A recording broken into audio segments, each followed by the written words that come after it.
ಓಂ ಶ್ರೀ ಗುರುಭ್ಯೋ ನಮಃ. ಹರಿಃ ಓಂ.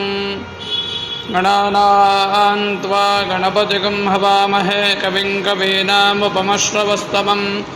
ಜ್ಯೇಷ್ಠರಾಜಂ ಬ್ರಹ್ಮಣಾಂ ಬ್ರಹ್ಮಣಸ್ಪದ ನಃ ಶೃಣ್ವನ್ನೋತಿಭಿಸ್ಸೇದಸಾದನಂ. ಶ್ರೀಮಹಾಗಣಾಧಿಪತಯೇ ನಮಃ. ಪ್ರಣೋ ದೇವಿ ಸರಸ್ವತಿ ವಾಜೇಭಿರ್ವಾಜಿನೀವತಿ ಧೀರಾಮಭಿತ್ರ್ಯವತೋ ಆನೋ ದಿವೋ ಬೃಹತಃ ಪರ್ವತಾತಾ ಸರಸ್ವತಿ ಯಜತಾಗಂತು ಯಜ್ಞಂ ಹವನ್ ದೇವೇ ಜುಷಾಣಾ ಘೃತಾಚಿ ಶಕ್ಮಾನ್ನೋ ವಾಚಮುಷತಿ ಶೃಣೋತು. ಶ್ರೀವಾಗ್ದೇವ್ಯೈ ನಮಃ. ಅಪಾರಕರುಣಾ ಸಿಂಧುಂ ಜ್ಞಾನದಂ ಶಾಂತರೂಪಿಣಂ ಶ್ರೀಚಂದ್ರಶೇಖರಗುರುಂ ಪ್ರಣಮಾಮಿ ಮುದಾನ್ವಹಂ. ಸದ್ಗುರುಚರಣಾರವಿಂದಾಭ್ಯಾಂ ನಮಃ. ಅಜಾಸ್ಯಃ ಪೇತವರ್ಣಸ್ಯಾತ್ ಯಜುರ್ವೇದೋಕ್ಷಸೂತ್ರಧೃತ್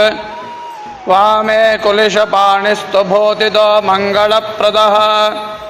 ಓಂ ಶ್ರೀ ಯಜುರ್ವೇದ ಪುರುಷಾಯ ನಮಃ. ಸುನ್ನಾಲಪನ್ನ ಪಾರಾಯಣಂ. ಓಂ ಬ್ರಹ್ಮಣೇ ಬ್ರಾಹ್ಮಣಮಾಲಭತೆ ಕ್ಷತ್ರಾಯ ರಾಜನ್ಯಂ ಮರುದ್ಭ್ಯೋ ವೈಶ್ಯಂ ತಪಸೇ ಶೂದ್ರಂ ತಮಸೇ ತಸ್ಕರಂ ನಾರಕಾಯ ವೀರಹಣಂ ಪಾಪ್ಮನೇ ಕ್ಲೀಬಂ ಆಕ್ರಯಾಯ ಯೋಗೋ ಕಾಮಾಯ ಪುಗ್ಗುಶ್ಚಲೋ ಅತಿಕೃಷ್ಟಾಯ ಮಾಗಧಂ ಗೀತಾಯ ಸೂತಂ ನೃತ್ತಾಯ ಶೈಲೋಷಂ ಧರ್ಮಾಯ ಸಭಾಚರಂ ನರ್ಮಾಯ ರೇಭಂ ನರಿಷ್ಠಾಯ ಭೀಮಲಂ ಹಸಾಯಕಾರಿಂ ಆನಂದಾಯ ಸ್ತ್ರೀಶಖಂ ಪ್ರಮುದೇ ಕುಮಾರಿ ಪುತ್ರಂ ಮೇಧಾಯೈ ರಥಕಾರಂ ಧೈರ್ಯಾಯ ತಕ್ಷಾಣಂ ಶ್ರಮಾಯ ಕೌಲಾಲಂ ಮಾಯಾಯೈ ಕಾರ್ಮಾರಂ ರೂಪಾಯ ಮಣಿಕಾರಂ ಶುಭೇ ವಪಂ ಶರವ್ಯಾಯ ಇಷುಕಾರಂ ಹೇತ್ಯೈ ಧನ್ವಕಾರಂ ಕರ್ಮಣೇಜ್ಯಾಕಾರಂ ದಿಷ್ಟಾಯ ರಜ್ಜುಸರ್ಗಂ ಮೃತ್ಯವೇ ಮೃಗಯುಂ ಅಂತಕಾಯ ಶ್ವನಿತಂ ಸಂಧಯೇ ಜಾರಂ ಗೇಹಾಯೋಪಪತಿಂ ನಿರರುಚ್ಯೈ ಪರಿವಿತ್ತಂ ಆರ್ಚ್ಯೈ ಪರಿವಿವಿಧಾನಂ ಅರಾಧ್ಯೈ ದಿಧಿಶೋಪತಿಂ ಪವಿತ್ರಾಯ ಭಿಷಜಂ ಪ್ರಜ್ಞಾನಾಯ ನಕ್ಷತ್ರದರ್ಶಂ ನಿಷ್ಕೃತ್ಯೈ ಪೇಶಸ್ಕಾರೀಂ ಬಲಾಯೋಪದಾಂ ವರ್ಣಾಯ ನೂರುಧಂ ನದೇಭ್ಯಃ ಪೌಂಜಿಷ್ಟಂ ಋಕ್ಷೇಕಾಭ್ಯೋ ನೈಷಾದಂ ಪುರುಷವ್ಯಾಘ್ರಾಯ ದುರ್ಮದಂ ಪ್ರಯುಧ್ಯ ಉನ್ಮತ್ತಂ ಗಂಧರ್ವಾಪ್ಸರಾಭ್ಯೋ ವ್ರಾತ್ಯಂ ಸರ್ಪದೇವ ಜನೇಭ್ಯೋ ಪ್ರತಿಪದಂ ಅವೇಭ್ಯಃ ಕಿತವಂ ಇರ್ಯತಾಯ ಅಕಿತವಂ ಪಿಶಾಚೇಭ್ಯೋ ಬಿದರಕಾರಂ ಯಾತು ಧಾನೇಭ್ಯಃ ಕಂಟಕಕಾರಂ ಉತ್ಸಾದೇಭ್ಯಃ ಕುಬ್ಜಂ ಪ್ರಮುದೇ ವಾಮನಂ ದ್ವಾರ್ಭ್ಯಸ್ರಾಮಂ ಸ್ವಪ್ನಾಯಾಂಧಂ ಅಧರ್ಮಾಯ ಬಧಿರಂ ಸಂಜ್ಞಾನಾಯ ಸ್ಮರಕಾರೀಂ ಪ್ರಕಾಮೋದ್ಯಾಯೋಪಸದಂ ಆಶಿಕ್ಷಾಯೈ ಪ್ರಶ್ನಿನಂ ಉಪಶಿಕ್ಷಾಯ ಅಭಿಪ್ರಶ್ನಿನಂ ಮರ್ಯಾದಾಯೈ ಪ್ರಶ್ನವಿಭಾಗಂ ನೃತ್ಯೈಸ್ತೇನ ಹೃದಯಂ ವೈರಹತ್ಯಾಯ ಪಿಶುನಂ ವಿವಿಚ್ಯೈ ಕ್ಷತ್ತಾರಂ ಔಪದ್ರಷ್ಟಾಯ ಸಂಗ್ರಹೀತಾರಂ बलायानुचरं भूम्ने परिष्कन्दं प्रियाय प्रियवादिनं हरिष्ट्या अश्वसादं मेधाय वासः पल्पूलीं प्रकामाय रजयित्रीं भायैदार्वाहारं प्रभाया आग्नेन्धं नाकस्य पृष्ठायाभिषेक्तारं ब्रह्मस्य विष्टपाय पात्रनिर्णेगं देवलोकाय पेषितारं मनुष्यलोकाय प्रकरितारं सर्वेभ्यो लोकेभ्य उपसेक्तारं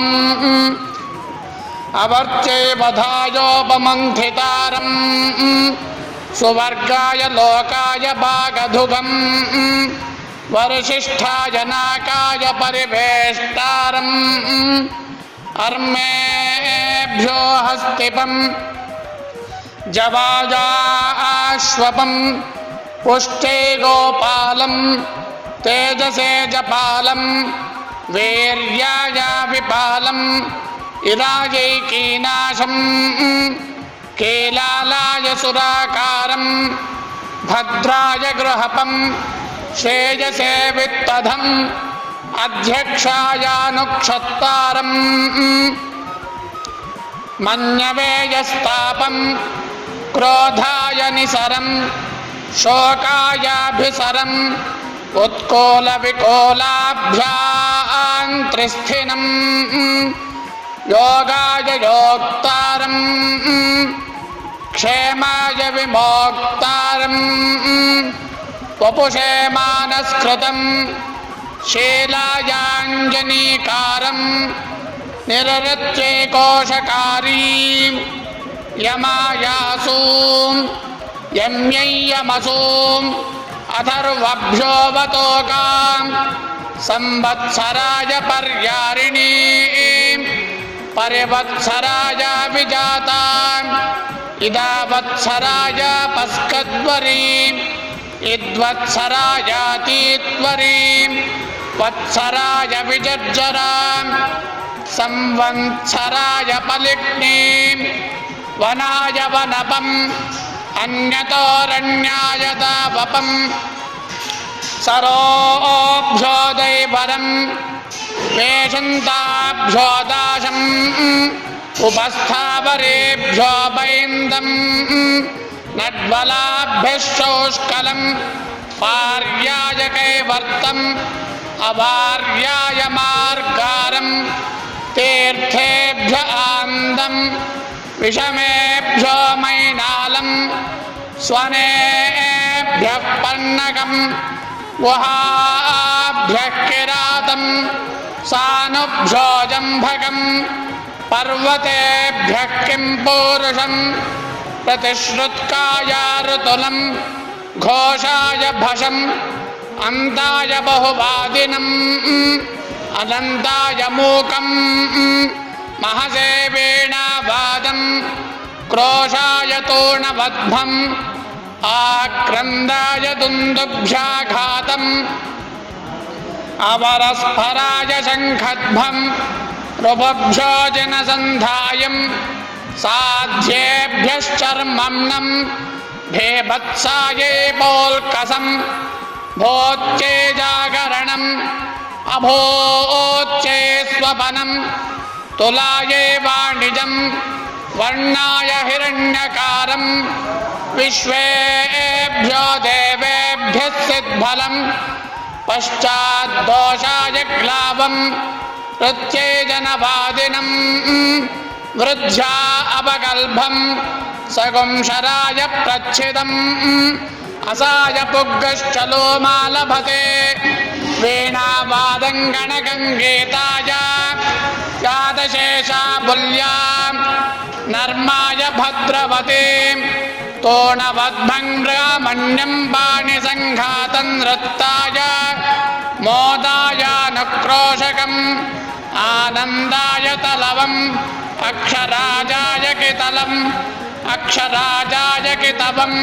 कृताय सभाविनम् त्रेताया आदिनवदर्शम् द्वापराय बहिःसदम् कलये सभास्थानम् दुष्कृताय चरकाचार्यम् अध्वने ब्रह्मचारिणम् पिशाचेभ्यः शैलकम् पिपासायैगो व्यच्छम् निररच्यैगो घातम् क्षुधेगो विकर्तम् क्षुतृष्णाभ्यान्तम् योगां विकृन्दन्तम् मागुंसं भिक्षमाणमुपतिष्ठते भौम्ये पीठसर्पिणमालभते अग्नये गुंसलम् वायवे चाण्डालम् अन्तरिक्षाय वगुंशनर्तिनम् दिवे खलतिम् सूर्याय हर्यक्षम् चन्द्रमसे मिर्मिरम् नक्षत्रेभ्यः किलासम् अह्ने शुक्लम् पिङ्गलम् रात्रिये कृष्णम् पिङ्गाक्षम् वाचे पुरुषमालभते प्राणमपानम् व्यानमुदानकम् समानम् दानवायवे सूर्याय चक्षुरालभते मनश्चन्द्रमसे दिग्भ्यः श्रोत्रम्